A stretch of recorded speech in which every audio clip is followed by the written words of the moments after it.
আমাদের দক্ষিণবঙ্গের জেলাগুলিতে স্বাভাবিকের থেকে রাতের তাপমাত্রা বা ন্যূনতম তাপমাত্রা বেশি ছিল। এটা 3 থেকে 6 ডিগ্রি পর্যন্ত বেশি বিভিন্ন স্টেশনে ছিল। আর মূলত দক্ষিণবঙ্গে আর উত্তরবঙ্গে স্বাভাবিকের আশেপাশেই বেশিরভাগ জায়গাতে ছিল। আর এখন আমাদের 5 দিনের যা পূর্বাভাস তাতে আগামী 24 ঘন্টায় দক্ষিণবঙ্গে আমাদের রাতের তাপমাত্রা বা ন্যূনতম তাপমাত্রা 2 থেকে 4 ডিগ্রি পর্যন্ত কম হওয়ার সম্ভাবনা আছে আগামী 2 দিনের মধ্যে।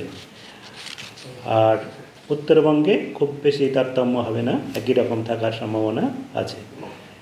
অর্থাৎ আগামী 2 দিনের মধ্যে স্বাভাবিক বা স্বাভাবিকের থেকে সামান্য বেশি দক্ষিণবঙ্গের বেশিরভাগ জায়গাতেই তাপমাত্রা হওয়ার সম্ভাবনা থাকছে।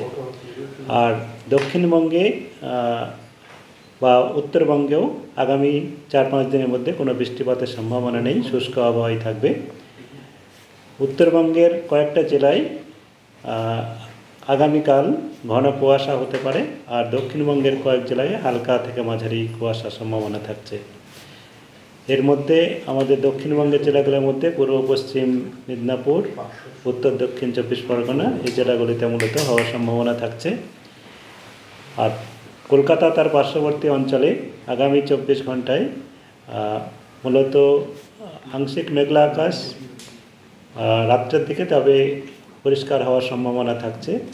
আর সকালের দিকে মিস্ট হতে পারে। ন্যূনতম তাপমাত্রা 18 ডিগ্রির আশেপাশে থাকার সম্ভাবনা আছে কাল। তার মানে কলকাতায় আগামী 24 ঘন্টাতে তাপমাত্রা কিছুটা কম হওয়ার 3 থেকে 4 ডিগ্রি কম হওয়ার সম্ভাবনা রয়েছে, তবে এটা স্বাভাবিকের থেকে সামান্য বেশি।